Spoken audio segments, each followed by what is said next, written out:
میرے گھر والوں نے میری شادی ایک معذور لڑکے سے کر دی۔ میرا شوہر معذور تو تھا لیکن امیر بہت تھا۔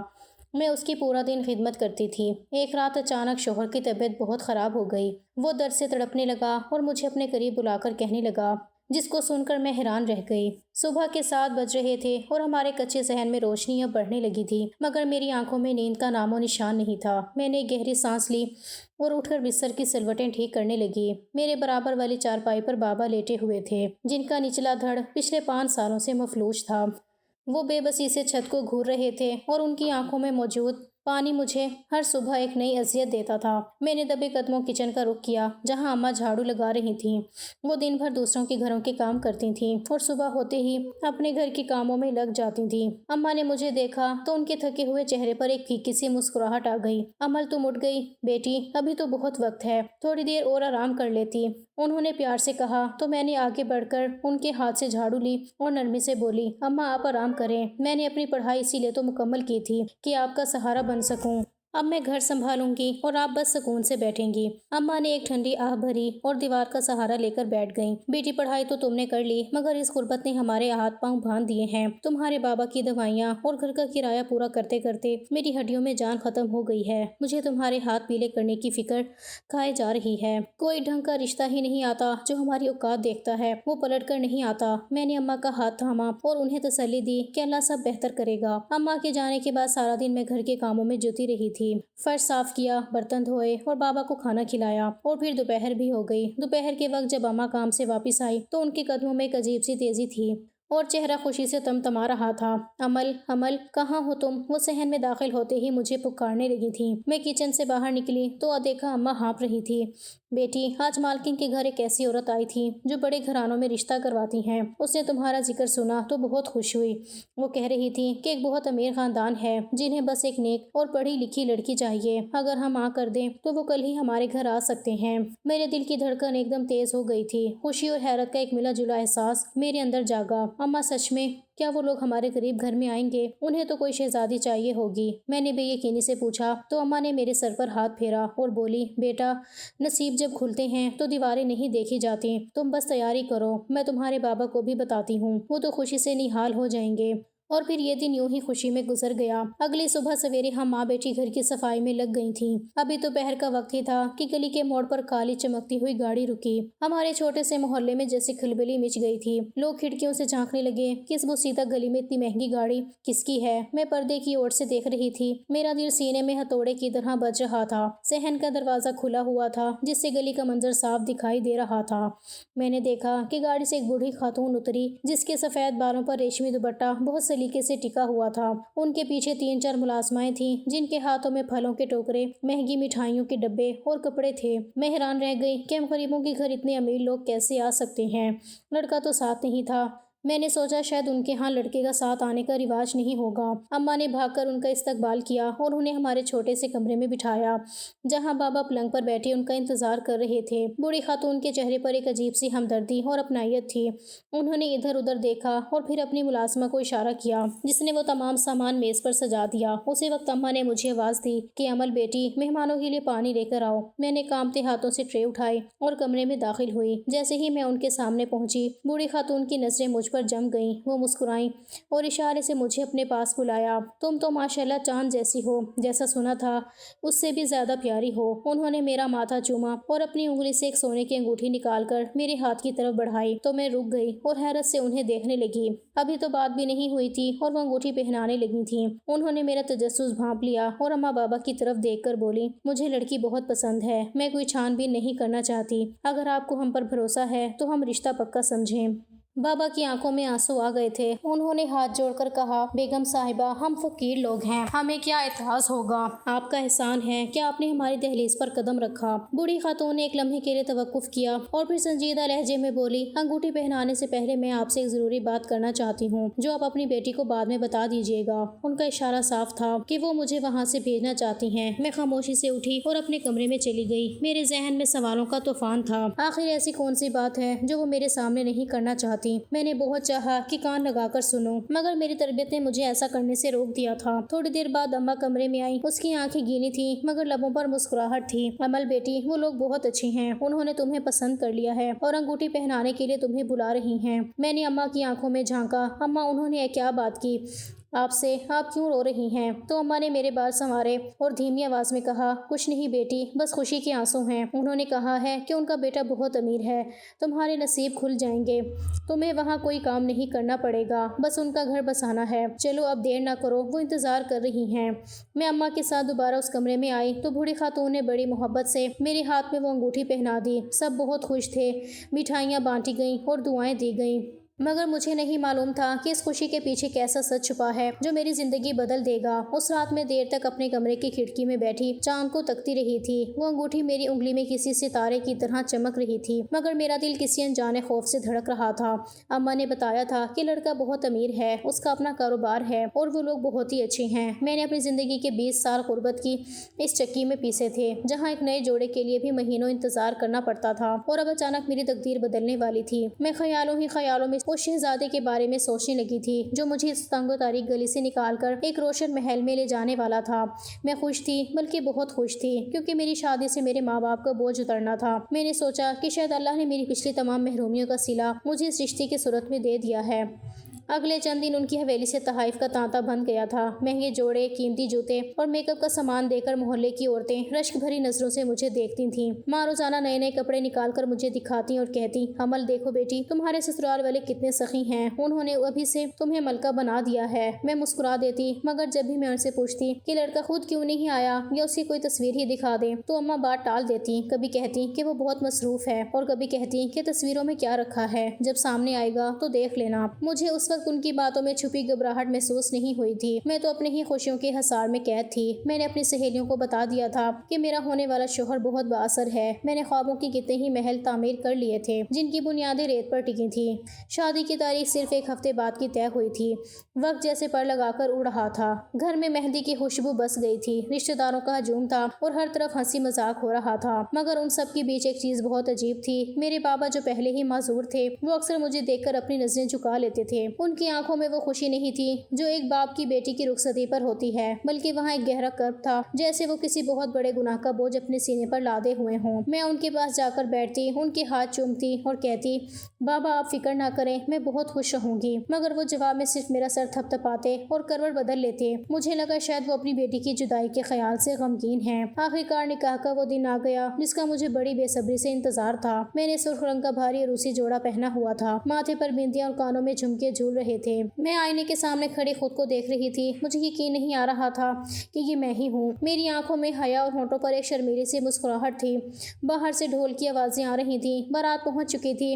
میری سہیلیاں کمرے میں شور مچا رہی تھیں کہ دولہا میاں آ گئی ہیں، چلو امل کھڑکی سے جھانک کر دیکھو تمہارا شہزادہ کیسا لگتا ہے۔ میرا دل زور زور سے دھڑکنے لگا تھا۔ میں نے ڈرتے ڈرتے پردہ تھوڑا سا سرکایا اور گلی کی طرف دیکھا جہاں پھولوں سے لدی ایک بڑی گاڑی آ کر رکی تھی۔ گاڑی کا دروازہ کھلا تو میری سانسیں رک گئیں۔ میں نے دیکھا کہ دو ملازم ایک وہیل چیئر پکڑے کھڑے ہیں اور پھر انہوں نے گاڑی کے اندر سے ایک شخص کو اٹھا کر اس کرسی پر بٹھا دیا۔ وہ شخص بالکل ساکت تھا، اس کے ہاتھ پیر لٹکے ہوئے تھے اور وہ اپنی گردن بھی سیدھی نہیں رکھ پا رہا تھا۔ وہ میرا دولہا تھا، وہ زیان تھا جسے میں نے اپنا شہزادہ سمجھا تھا۔ وہ تو ایک جیتی جاگتی لاش تھا۔ میرے ہاتھ سے پردہ چھوٹ گیا اور میں وہیں زمین پر ڈھیر ہو گئی۔ میری آنکھوں سے آنسوؤں کا بند ٹوٹ گیا تھا اور سسکیاں میرے گلے میں پھنس گئی تھیں۔ میری سہیلیاں جو ابھی تک ہنس رہی تھیں وہ بھی خاموش ہو گئی تھیں۔ پورے کمرے میں کھولناک سناٹا چھا گیا تھا۔ میرا وہ محل جو میں نے خوابوں میں بنایا تھا وہ ایک ہی لمحے میں زمین بوس ہو چکا تھا۔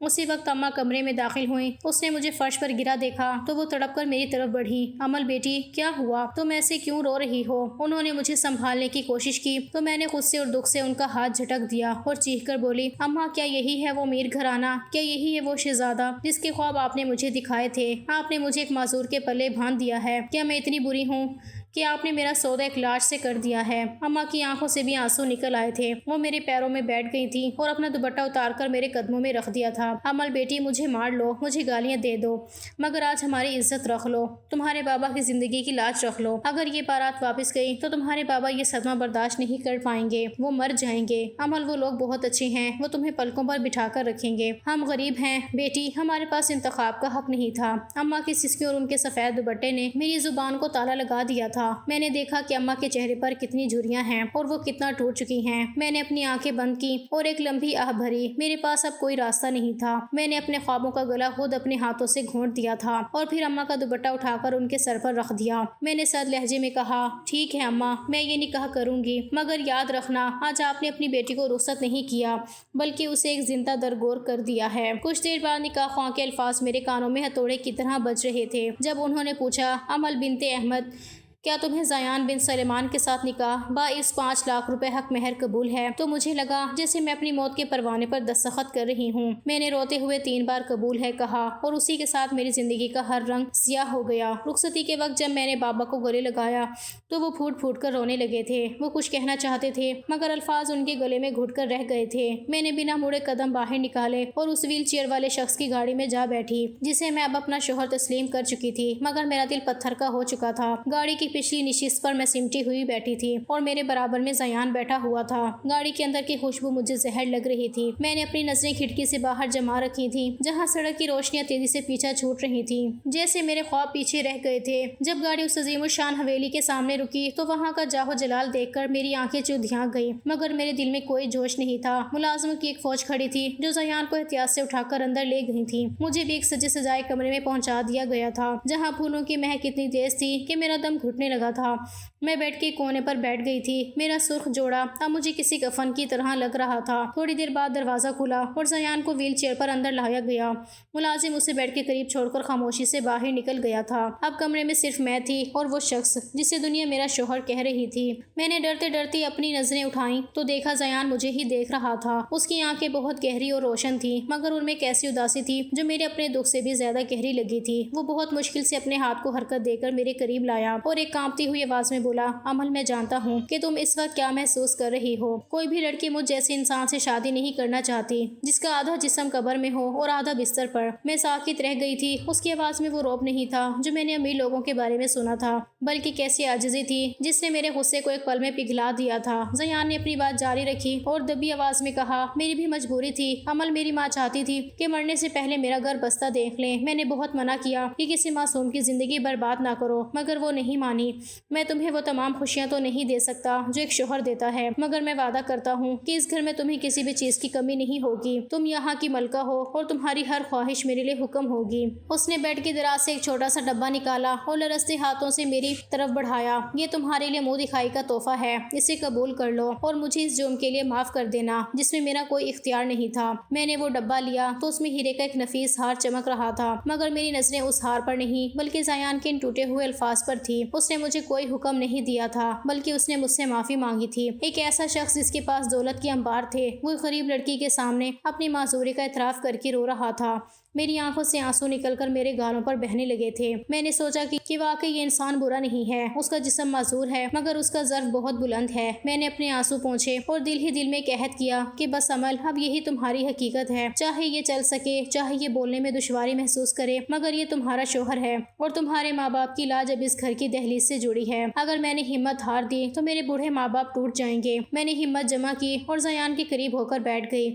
میں نے اس کا ٹھنڈا ہاتھ اپنے ہاتھوں میں لیا اور پہلی بار اسے مخاطب کیا، زیان، آپ معافی مت مانگے، نصیب کے لکھے کو کوئی نہیں بدل سکتا۔ اگر اللہ نے مجھے آپ کے لیے چنا ہے تو میں اپنا یہ رشتہ پوری ایمانداری سے نبھاؤں گی۔ میں آج سے صرف آپ کی بیوی نہیں بلکہ آپ کا سہارا بنوں گی۔ زیان کی آنکھوں میں ایک دم چمک آ گئی تھی جیسے اسے اندھیرے میں کوئی روشنی مل گئی ہو۔ اس نے ایک لمبی سانس لی اور مسکرا کر کہا، شکریہ امل، تم نے میرا بوجھ ہلکا کر دیا ہے۔ اس رات میں سوئی نہیں تھی بلکہ سوچتی رہی تھی کہ اب آگے میں نے کیا کرنا ہے۔ اگلی صبح جب سورج کی پہلی کرن کمرے میں آئی تو میں نے ملازموں کو آواز دینے کی بجائے اس زیان کی ویل چیئر سنبھالی۔ میں نے اسے نہلانے کے لیے کپڑے نکالے، اس کی دوائیاں ترتیب دیں اور اسے اپنے ہاتھوں سے ناشتہ کروایا۔ پہلے جو کام ملازم کر رہے تھے وہ اب میں خود کرنے لگی تھی۔ شروع میں مجھے جھجک ہوئی مگر پھر میں نے سوچا کہ یہ میرا شوہر ہے، اس کی خدمت کرنا میرا فرض ہے۔ میری ساس جب کمرے میں آئی اور انہوں نے مجھے زیان کے پاؤں دباتے ہوئے دیکھا تو ان کی آنکھوں میں سکون آ گیا۔ انہوں نے میرے سر پر ہاتھ رکھا اور بولی، امل بیٹی، میں نے صحیح انتخاب کیا تھا، تم نے میرے بیٹے کے مرجھائے ہوئے چہرے پر مسکراہٹ واپس لا دی ہے۔ وقت گزرنے لگا تھا اور میں آہستہ آہستہ اس عظیم الشان حویلی کے ماحول میں ڈھل گئی تھی۔ ہر گزرتے دن کے ساتھ زیان کے لیے میرے دل میں عزت بڑھتی جا رہی تھی۔ وہ بہت خیال رکھنے والا انسان تھا۔ وہ گھنٹوں مجھے اپنی باتیں سناتا اور میری پڑھائی کے بارے میں پوچھتا۔ مجھے لگنے لگا تھا کہ شاید محبت اسی کا نام ہے جہاں جسمانی طاقت نہیں بلکہ ذہنی ہم آہنگی اور احترام ہوتا ہے۔ میں خوش تھی کہ میں نے اپنے ماں باپ کا سر نیچا نہیں ہونے دیا اور ایک اچھی بیوی بن کر اپنی ذمہ داریاں نبھا رہی ہوں، مگر مجھے کیا معلوم تھا کہ یہ سکون صرف ایک خاموش طوفان سے پہلے کی آہٹ ہے۔ وقت اپنی مخصوص رفتار سے گزرتا جا رہا تھا۔ حویلی کے در و دیوار جو کبھی مجھے کاٹنے کو دوڑتے تھے اب میرے لیے مانوس ہو چکے تھے۔ شادی کے ابتدائی 2 ماہ تو جیسے کسی خواب کی طرح گزرے تھے، مگر پھر میں نے اپنی قسمت سے سمجھوتا کر لیا تھا۔ میں نے تہیہ کر لیا تھا کہ اگر اللہ نے میری ڈیوٹی زیان کی خدمت پر لگائی ہے تو میں اسے دنیا کی بہترین بیوی بن کر دکھاؤں گی۔ میں نے حویلی کے تمام ملازماؤں کو سختی سے منع کر دیا تھا کہ زیان کے کمرے کا کوئی بھی کام میری اجازت کے بغیر نہیں ہوگا۔ شروع میں جب میں زیان کو ویل چیئر پر بٹھاتی یا اسے سہارا دے کر بستر پر لٹاتی تو میرا اپنا بدن تھکن سے چور ہو جاتا، مگر زیان کی وہ خاموش نظریں جو ہمیشہ میری شکر گزار رہتی تھی مجھے تھکنے نہیں دیتی تھیں۔ وہ بہت کم بولتا تھا، مگر جب بھی بولتا اس کے لہجے میں میرے لیے وہ عزت ہوتی تھی جو شاید کسی تندرست شوہر کے لہجے میں بھی نہیں ہوتی۔ میں نے اپنی زندگی کے 3 مہینے اسی ایک کمرے کے گرد گھوم کر گزار دیے تھے۔ کبھی کبھی میرا دل ایک لمحے کے لیے بھر آتا تھا۔ میں سوچتی کہ کاش میرا شوہر بھی اپنے پیروں پر کھڑا ہوتا، ہم بھی کہیں گھومنے جاتے، ہم بھی بارش میں بھیگتے اور زندگی کی عام سی خوشیوں کو محسوس کرتے۔ مگر اگلے ہی پل جب میں زیان کے معصوم اور بے بس چہرے کو دیکھتی تو میرا سارا گرا شکوہ ختم ہو جاتا تھا۔ میں نے اس کے پاؤں کی مالش کرنا، اس کے ناخن تراشنا اور اسے اپنے ہاتھوں سے کھانا کھلانا اپنی زندگی کا اولین مقصد بنا لیا تھا۔ زیان اکثر راتوں کو درد کی وجہ سے سو نہیں پاتا تھا۔ وہ کراہتا تو میں ہڑبڑا کر اٹھ بیٹھتی اور پوری رات اس کے سراہنے بیٹھ کر اس کا سر دباتی رہتی۔ زیان کہتا، عمل تم پاگل ہو، اپنی صحت خراب کر لو گی، جاؤ سو جاؤ، میں دیکھ لوں گا سب۔ مگر میں مسکرا کر جواب دیتی، زیان آپ کو سکون ملے گا تو ہی مجھے نیند آئے گی، ورنہ میرا ضمیر مجھے سونے نہیں دے گا۔ میری ساس میری اس قربانی کو دیکھ کر اکثر حیران رہ جاتی تھی۔ وہ میری ماں سے کہتی کہ عمل بیٹی نہیں بلکہ فرشتہ ہے، اس نے میرے بیٹے کو وہ زندگی دی ہے جو شاید میں سکی ماں ہو کر بھی نہ دے پاتی تھی۔ حویلی میں آنے والے رشتہ داروں کی نظریں ہمیشہ زیان کی جائیداد پر ہوتی تھیں۔ وہ سب بظاہر ہمدردی جتاتے تھے، مگر میں جانتی تھی کہ وہ سب زیان کے مرنے کا انتظار کر رہے ہیں تاکہ اس حویلی پر قبضہ کر سکیں۔ زیان ان کے سامنے بالکل خاموش ہو جاتا تھا اور اس کی آنکھوں میں ایک عجیب سا خوف لہرانے لگتا تھا، جیسے اسے ان سے خطرہ محسوس ہوتا ہو۔ وہ صرف اس وقت پرسکون ہوتا جب میں کمرے میں اکیلی اس کے پاس ہوتی تھی۔ کچھ عرصے بعد میں نے محسوس کیا کہ زیان کا مجھ پر بھروسہ اب کسی عقیدت کی حد تک پہنچ چکا ہے۔ وہ اپنی ہر چھوٹی بڑی ضرورت کے لیے صرف مجھے پکارتا تھا اور میں نے بھی کبھی اسے مایوس نہیں کیا تھا۔ ہماری شادی کو پورے 5 ماہ ہو چکے تھے اور میں اس ماحول میں رچ بس گئی تھی کہ ایک شام موسم انتہائی خراب تھا۔ ہم شام کو ہی اپنے کمرے میں چلے گئے تھے اور پھر کھانا بھی وہیں پر کھایا تھا۔ آج میں تھک گئی تھی، اسی لیے جلدی ہی نیند آ گئی تھی۔ میں نہیں جانتی تھی کہ میرے بعد زیان سوئے ہیں یا جاگ رہے ہیں۔ بادلوں کی گرج سے حویلی کی کھڑکیاں تھر تھرا رہی تھیں، جس سے آدھی رات کو میری آنکھ کھل گئی تھی۔ میں نے دیکھا کہ وہ درد کی شدت سے کرہ رہے تھے، ان کی آنکھوں میں آنسو تھے، مگر انہوں نے میرے آرام کا خیال کرتے ہوئے مجھے نہیں اٹھایا تھا۔ اس نے اپنے پیٹ کی دائیں جانب ہاتھ رکھا ہوا تھا اور اس کا چہرہ درد کی شدت سے نیلا پڑنے لگا تھا۔ اس کے منہ سے دبی دبی سسکیاں نکلنے لگی تھیں۔ میں بری طرح بدحواس ہو گئی تھی۔ میں نے پانی کا گلاس میز پر رکھا اور لرزتے ہاتھوں سے اس کے ماتھے پر ہاتھ پھیرا۔ زیان خدا کے لیے ہمت کرے، میں ابھی ڈاکٹر کو فون کرتی ہوں یا امی کو بلاتی ہوں۔ میں جیسے ہی فون اٹھانے کے لیے مڑی، زیان نے پوری قوت سے میرا بازو پکڑ لیا۔ اس کی گرفت اتنی مضبوط اور سخت تھی کہ مجھے کبھی اس کے بدن میں ایسی جان محسوس نہیں ہوئی تھی۔ اس نے اپنی آنکھیں کھولی جو سرخ انگارہ ہو رہی تھیں۔ اس نے اشارے سے مجھے اپنے قریب بلایا اور میرے کان کے پاس جھک کر ایک ایسی آواز میں سرگوشی کی جس نے میرے پیروں تلے سے زمین نکال دی۔ عمل، فون مت کرو، کسی کو مت بلاؤ، میری بات غور سے سنو۔ میں حیران رہ گئی تھی۔ وہ شخص جو بامشکل چند الفاظ ہکلا کر بولتا تھا، اس کی آواز آج اتنی صاف اور توانا کیسے ہو گئی تھی؟ زیان نے اپنی گردن بالکل سیدھی کی اور جھٹکے سے بستر سے اپنے پاؤں نیچے اتار دیے۔ میں چیخنے ہی والی تھی کہ اس نے میرے منہ پر اپنا ہاتھ رکھ دیا۔ خاموش عمل، بالکل خاموش، باہر کوئی نہ سنے، میں معذور نہیں ہوں، میں بالکل ٹھیک ہوں۔ میں نے پھٹی پھٹی آنکھوں سے اسے دیکھا۔ وہ اپنے پیروں پر کھڑا تھا، وہی شخص جو ویل چیئر کا محتاج تھا۔ وہ آج ایک قد آور درخت کی طرح میرے سامنے کھڑا تھا۔ عمل، میرے پیٹ میں یہ درد اس پرانی چوٹ کی وجہ سے ہے جو مجھے اس حادثے میں لگی تھی، مگر میں نے سب سے یہ سچ چھپایا ہے، یہاں تک کہ اپنی سگی ماں سے بھی، کہ میں معذور نہیں ہوں۔ میں نے کانپتی آواز میں پوچھا، مگر کیوں زیان، آپ نے اپنی زندگی کا اتنا وقت اس بستر پر کیوں گزار دیا؟ آپ نے مجھ سے اتنا بڑا جھوٹ کیوں بولا؟ اس نے میری آنکھوں میں دیکھ کر کہا۔ کیونکہ میرا وہ ایکسیڈنٹ ہوا نہیں تھا عمل، بلکہ کروایا گیا تھا۔ وہ میرے اپنے رشتے دار تھے جنہوں نے میری جان لینی چاہی تھی۔ میں جانتا تھا کہ اگر میں تندرست رہا تو وہ مجھے دوبارہ نشانہ بنائیں گے، اس لیے میں نے معذوری کا ناٹک کیا تاکہ وہ مجھے ایک بیکار اور بے جان چیز سمجھ کر چھوڑ دیں اور میں خاموشی سے اپنی طاقت بحال کر سکوں۔ مگر عمل، ان مہینوں میں مجھے کوئی ایسا انسان نہیں ملا جس پر میں آنکھیں بند کر کے بھروسہ کر سکتا، لیکن تمہاری بے لوث محبت، تمہارے صبر اور تمہاری سچی محبت نے مجھے مجبور کر دیا کہ میں تمہیں سب بتا دوں۔ تم نے میری ویل چیئر نہیں سنبھالی بلکہ میرا مان سنبھالا ہے۔ اب مجھے تمہارے ساتھ کی ضرورت ہے عمل، میں مزید اس جھوٹ کے ساتھ نہیں جی سکتا۔ مجھے اپنے دشمنوں کا نقاب اتارنا ہے۔ میں زیان کی باتیں سن کر ششدر رہ گئی تھی۔ میرا شوہر معذور نہیں تھا بلکہ وہ ایک خاموش جنگ لڑ رہا تھا۔ میں نے روتے ہوئے اس کا ہاتھ تھاما اور ڈرتے ہوئے کہا، زیان، آپ ابھی بھی یہ ناٹک جاری رکھیں۔ وہ لوگ بہت خطرناک ہیں، وہ آپ کو مار ڈالیں گے اگر انہیں سچ کا پتہ چلا۔ زیان نے میرا چہرہ اپنے دونوں ہاتھوں میں لیا اور بڑی اپنائیت سے بولا، نہیں عمل، اب تمہاری وجہ سے مجھ میں وہ ہمت آ گئی ہے جو پہلے کبھی نہیں تھی۔ میں نے اپنی فیملی بنانی ہے۔ میں نے تمہیں وہ تمام خوشیاں دینی ہیں جن سے تم میری وجہ سے محروم رہی ہو۔ میں نے تمہیں بہت دکھ دیے ہیں مگر اب میں ان بزدلوں سے نہیں ڈروں گا۔ میں نے آج تک اپنی ماں کو بھی یہ نہیں بتایا کہ میں ٹھیک ہوں، مگر میں تمہیں سب سے پہلے بتا رہا ہوں کیونکہ تم میری روح کا حصہ بن چکی ہو۔ اگلی صبح حویلی میں ایک نیا طوفان آیا تھا۔ زیان اپنے پیروں پر چلتا ہوا ہال میں آ گیا تھا۔ اس نے پہلے ہی اپنے رشتے داروں کو آج صبح کی دعوت کا پیغام دے دیا تھا جو اس کی جان کے دشمن تھے۔ وہ نہیں جانتے تھے کہ زیان سچ جانتا ہے۔ خود غرض رشتے دار ناشتے کی میز پر بیٹھے تھے۔ انہیں دیکھ کر ایسا لگا جیسے انہوں نے کوئی بھوت دیکھ لیا ہو۔ وہ حیران تھے کہ وہ اپنے قدموں پر کیسے کھڑا ہے کہ وہیں پر پولیس آ گئی، کیونکہ زیان نے ثبوت بھی اکٹھے کر لیے تھے۔ زیان نے سب کے سامنے مجھ سے معذرت کی کہ اس نے مجھے اتنا ٹائم اندھیرے میں رکھا، مگر میں نے اس کے سینے سے رکھ کر کہا، زیان، مجھے آپ ویسے بھی منظور تھے اور ایسے بھی منظور ہیں۔ آپ نے مجھے عزت دی، یہی میرے لیے سب کچھ ہے۔ پولیس ان لوگوں کو پکڑ کر چلی گئی تھی۔ امی بھی بہت زیادہ خوش ہو رہی تھیں۔ وہ اپنے بیٹے کو اپنے پیروں پر چلتا ہوا دیکھ کر اتنی نہال ہو گئی تھیں کہ تمام ملازمین کو ڈھیروں پیسے دے دیے تھے اور ساتھ میں مجھے بھی دعائیں دے رہی تھیں کہ بیٹی، یہ سب تمہارے آنے کی برکت سے ہوا ہے۔